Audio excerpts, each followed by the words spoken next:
awas kamu, jangan begitu, hati-hati kamu.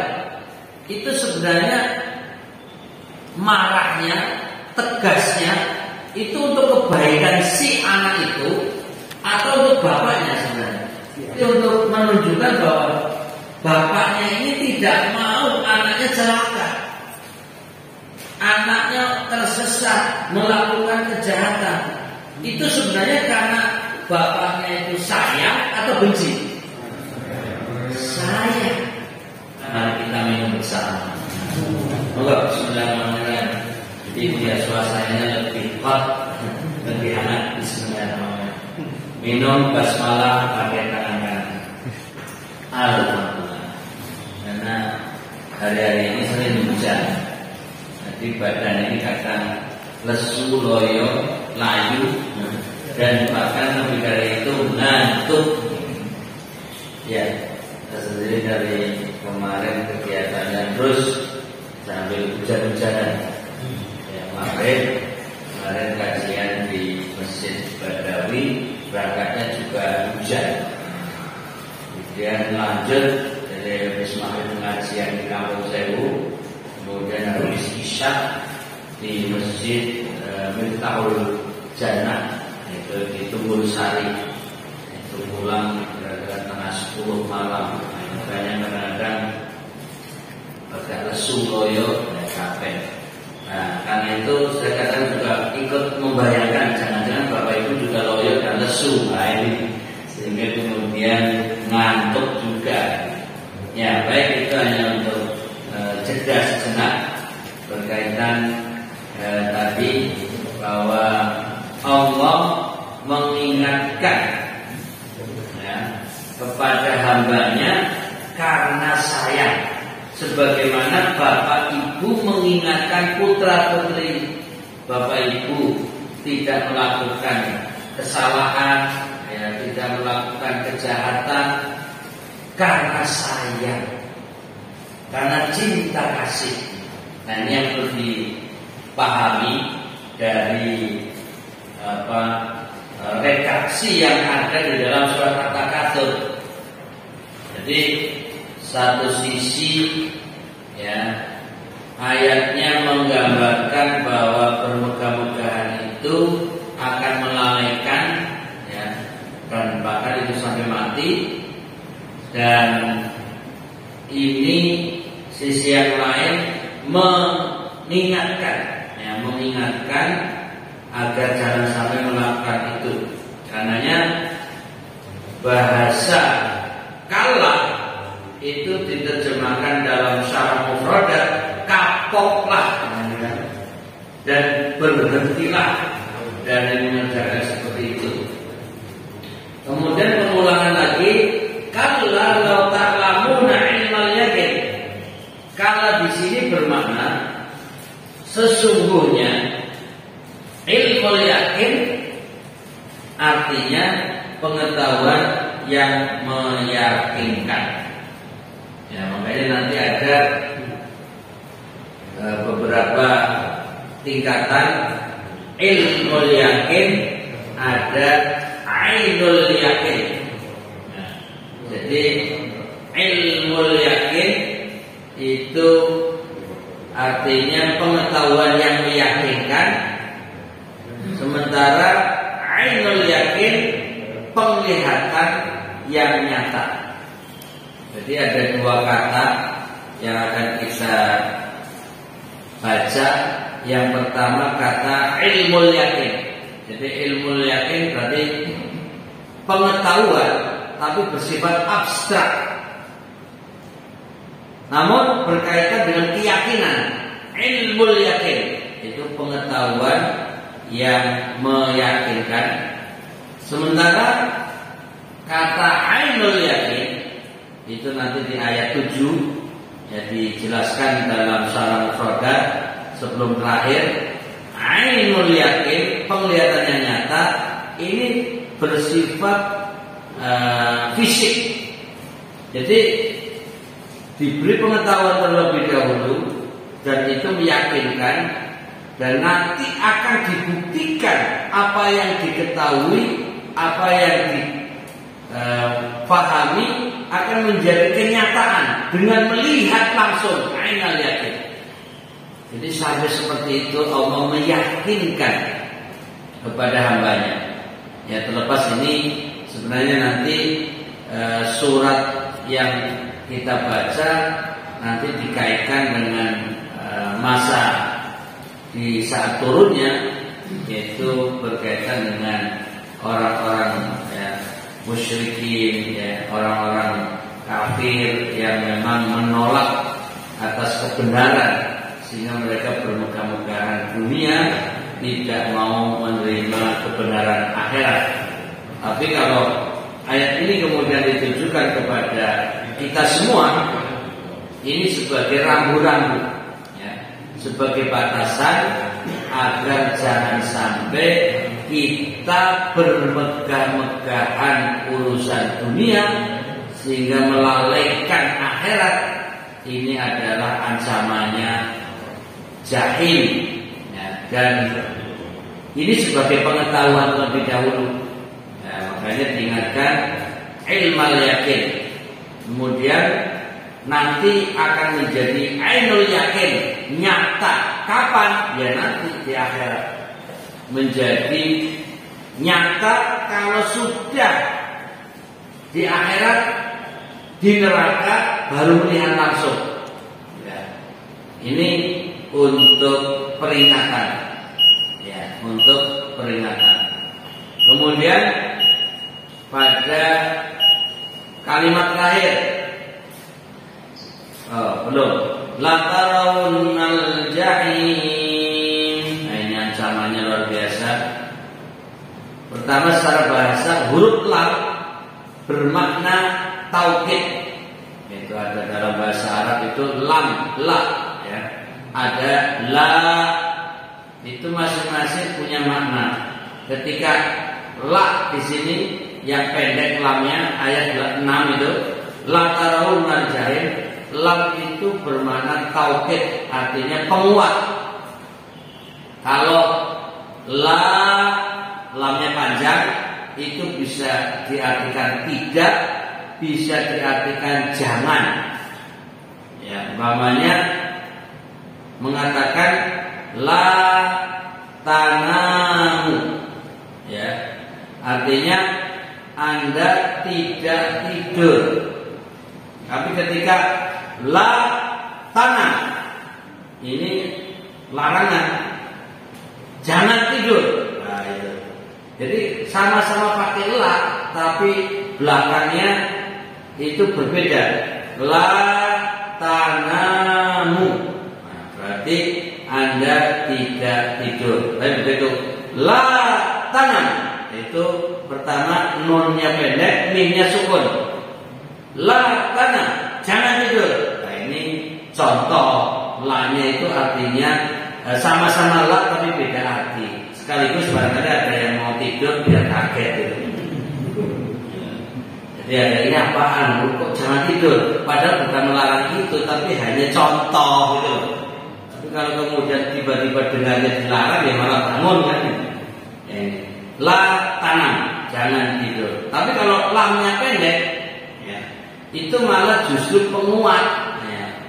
Namanya di kata di sini adalah la tarawunna, namanya la tanamunna, la tanamunna, artinya benar-benar kalian tidur. Wah, ini ngorok namanya. Jadi lamnya pendek itu malah menjadi penguat makna. Nah, di sini disebutkan lamnya adalah sebagai taukid yang artinya penguat, dan demikian pula huruf nun. Wah, ini malah double.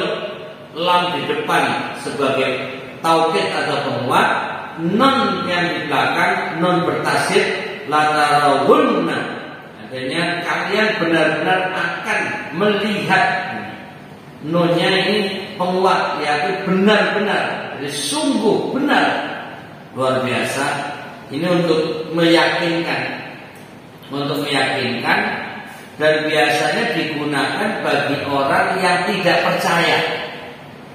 Jadi kalau tidak percaya kepada sesuatu, maka dipertegas benar ini, sungguh-sungguh yakin. Nah ini artinya untuk meyakinkan, menegaskan bahwa apa yang diucapkan itu nyata, fakta dan benar adanya.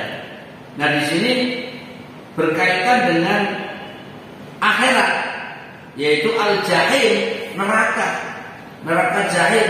Ini bagi orang kafir, bagi orang yang tidak percaya, dianggap angin lalu. Apalah jahim, jahanam, gak ada nyata, gak ada bukti, hayalan. Nah itu. Maka Allah tahu.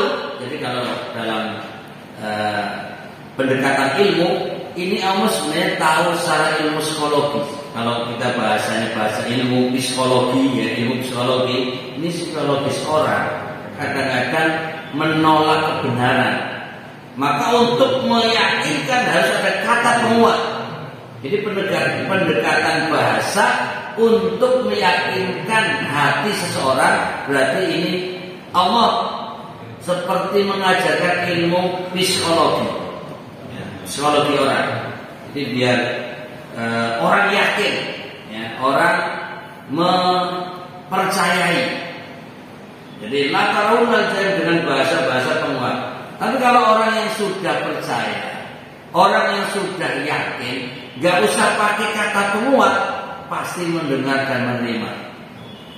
Nah sekarang ini bahasa-bahasa santai dulu. Kalau saya umpamanya yakin bapak ibu itu kalau diajak ngomong satu kata langsung mendengar, itu saya nggak usah pakai kata-kata yang penguat. Umpamanya ya bapak-bapak, mari kita menyimak ya pengajian ini dengan baik. Itu yakin paling sudah spontan mendengarkan. Tapi sudah diajak atau diharapkan untuk mendengarkan kok masih teklak-tekluk, nah ini masih agak ngantuk-ngantuk, ini harus tegaskan. Bapak Ibu ketahuilah ngaji ini diperhatikan malaikat loh. Yakin itu. Nah ini kan untuk menegaskan orang ngantuk maksudnya. Itu karena mungkin secara psikologisnya belum tergugah. Makanya harus ada tahapan-tahapan. Kalau yang sekiranya sekali ngomong langsung mendengar, sudah datar saja. Tapi ketika dengan datar belum diperhatikan, harus meningkat ketegasan. Nah seperti itu dalam bahasa komunikasi, baik urusan yang sifatnya penting ataupun tidak, atau urusan agama maupun tidak, urusan akhirat maupun dunia, itu sama. Intinya bahasa komunikasi itu ada tahapan-tahapan.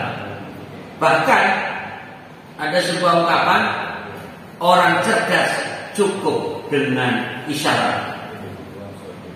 Jadi orang yang daya tangkapnya tinggi, gak usah pakai kata-kata, langsung menangkap apa maksudnya. Ya ini mungkin bahasa sederhana. Ketika kita sudah paham isyarat, umpamanya dengan kedipan, banyak apalagi kaitannya dengan percintaan ini ya.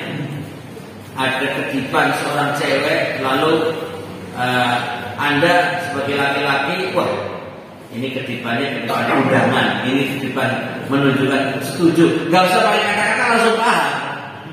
Kalau urusan percintaan gak usah pakai cerdas-cerdas sebenarnya, tapi itu sudah pakai baper, bawa perasaan. Ya, ini pakai bawa perasaan. Ya, atau dengan mamanya isyarat jari. Orang baru meletakkan ya telunjuk di mulut tanpa kata, orang paham. Ini artinya apa Pak? Nah ini artinya diam, gitu. Jadi ini isyarat. Orang cerdas, orang yang sudah paham komunikasi, begini paham. Artinya diam. Nah itu. Jadi kalau daya tangkapnya baik ya. Ya ini makanya ada tahapan-tahapan. Ada cukup isyarat, ya, ada cukup datar. Tapi kadang sudah diisyaratkan tidak peduli, sudah dengan bahasa dan kata tidak diperhatikan, maka harus ada kata yang tegas. Ya. Jadi kalau umpamanya seorang guru mengajar muridnya, ya ada yang ribut, ada yang ngobrol sendiri, ada yang guyonan langsung. Nah ini gurunya memberi syarat. Lalu anak yang cerdas, yang daya tangkapnya cepat, berarti kami suruh diam. Itu anak paham. Tapi belum juga diam, sudah tahu gurunya begini, masih ngobrol sendiri, masih guyonan. Langsung gurunya, anak-anak, ini waktunya pelajaran, mari kita perhatikan, tidak ngobrol dulu. Gitu. Ada yang langsung, ini Pak Guru mengingatkan, langsung diam. Tapi masih ada juga yang ribut, yang ngobrol, yang guyonan. Akhirnya, hei anakku, kalian harus diam. Kalau tidak, kamu rugi, kamu gak paham, nanti gak lulus. Nah itu kan sudah kalimat yang sudah kalimat yang harus diungkapkan dan diucapkan, dan itu untuk kata terakhir. Jangan ngobrol, diam saja, perhatikan pelajaran. Itu adalah kalimat-kalimat untuk ketegasan. Perhatikan pelajaran, biar kalian paham, sehingga nanti bisa lulus, bisa mengerjakan soal-soal ujian, umpamanya seperti itu. Nah, ayat ini juga sedang mengajarkan kepada kita bagaimana bahasa komunikasi, bagaimana metode, tahapan-tahapan mengingatkan manusia. Jadi pertama, berita alhaakumut takatsur, ya kan? Bermegah-megahan telah melalaikan kalian. Itu bahasa datar. Ini bahasa datar. Jadi tanpa ketegasan bahwa orang yang bermegah-megahan bisa melalaikan akhirat. Ini baru kalimat datar. Orang yang cerdas langsung menangkap, berhenti, tidak lagi bermegah-megahan. Tapi ternyata masih ada. Bahkan ditegaskan, biasanya orang yang bermegah-megahan itu sampai mati. Maka disampaikan dengan informasi sekaligus, hatta zurtumul maqabir, sampai kalian mati. Itu kan bahasa kasarnya hatta zurtumul maqabir. Al-Quran masih menggunakan bahasa santun. Jadi kata ganti mati itu ziarah kubur. Itu luar biasa Al-Quran. Halus sekali Al-Quran. Jadi bahasanya bermegah-megahan akan melalaikan kalian, dan itu sampai ziarah kubur. Itu kan orang yang paham. Ini informasi yang mengingatkan dan untuk segera berhenti. Tapi masih ada orang ngeyel, masih ada orang yang nggak mau berhenti, masih ada orang yang terus bermegah-megahan urusan dunia sampai mati. Makanya harus ada peringatan. Karena ini sudah mulai tahapan kedua. Jangan begitu. Saufa ta'lamun, kalian nanti jadi tahu apa akibatnya. Sudah di tahap 2. Masih ada yang ngeyel lagi. Summa kalla saufa ta'lamun. Kan kalian jangan begitu, karena kalian akan tahu akibatnya. Ini sudah di tahap keberapa tadi? Tahap ketiga. Jadi pertama datar, naik lagi sampai tahap ketiga. Masih juga belum diperhatikan ayat tahap keempat, ya. Kalla lau ta'lamuna ilmal yaqin. Jangan begitu. Kalau kalian tahu dengan pengetahuan yang seyakin-yakinnya, nah itu artinya waspadalah. Ya, waspadalah. Jadi ini sudah tahap ke berapa tadi?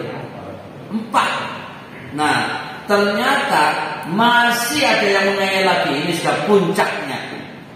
Latarawunnal jahim. Ini sudah menggunakan kata yang paling kuat. Benar-benar kalian sungguh yakin akan melihat jahim. Wah, ini sudah kalimat yang tegas dan nada tinggi. Ini makin manusianya gablek gitu. Diingatkan gak berhenti-berhenti, maka sampai kalimat yang keenam ini. Ini sudah tingkat puncak yang tinggi. Tapi ternyata masih ada yang lebih gablek. Coba ayat berikutnya masih puncak, ibaratnya ini sudah puncak ketujuh ini. Tsumma latarawunnaha 'ainal yaqin. Dan sesungguhnya kalian benar-benar akan melihatnya dengan penglihatan yang meyakinkan. Ini sudah habis kata ibaratnya. Dengan cara apa lagi mengingatkan? Jadi benar-benar kalian akan melihatnya dengan matamu sendiri. Dan misalkan pakai matamu itu, saking apa orang diingatkan tergableknya orang matamu gitu. Jadi kalian akan lihat dengan mata kepalamu sendiri, dengan penuh keyakinan. Nah, ini artinya kalau kita pelajari surat At-Takatsur ini ilmu psikologi yaitu pendekatan jiwa seseorang, bagaimana cara komunikasi dengan orang yang cukup bahasa datar, ditingkatkan bahasa yang agak tinggi, terus meningkat sampai ke puncak ketujuh. Bahkan diakhiri dengan bahasa minta pertanggungjawaban. Ayat ke-8 sudah penutupan. Sudah, artinya sudah mentok. Sudah. Kalau kalian masih sudah minta pertanggungjawaban apa saja kalian kerjakan, nikmat yang kalian cari, dunia yang kalian kumpulkan, minta pertanggungjawabannya. Tsumma latus'alunna yawma idzin 'anil na'im. Ini sudah mentok nih. Sudah enggak ada kata lain. Kemudian kalian pasti akan ditanyai pada hari itu tentang kenikmatan yang kalian megah-megahkan di dunia. Nah, ini membaca Al-Quran bukan sekedar bacaan cari pahala. Walaupun pasti kita baca dapat pahala, tapi bagaimana dengan pendekatan-pendekatan lain, bahwa ini adalah bahasa-bahasa dialogis, bahasa-bahasa komunikasi antara Allah yang menciptakan hambanya dengan sang hamba itu sendiri, dengan pendekatan psikologi, bahwa kadang diawali dengan bahasa datar, terus meningkat sampai ke puncaknya, minta pertanggungjawaban. Demikian surat At-Takatsur menjadi ilmu bagi kita semuanya. Amin ya rabbal alamin.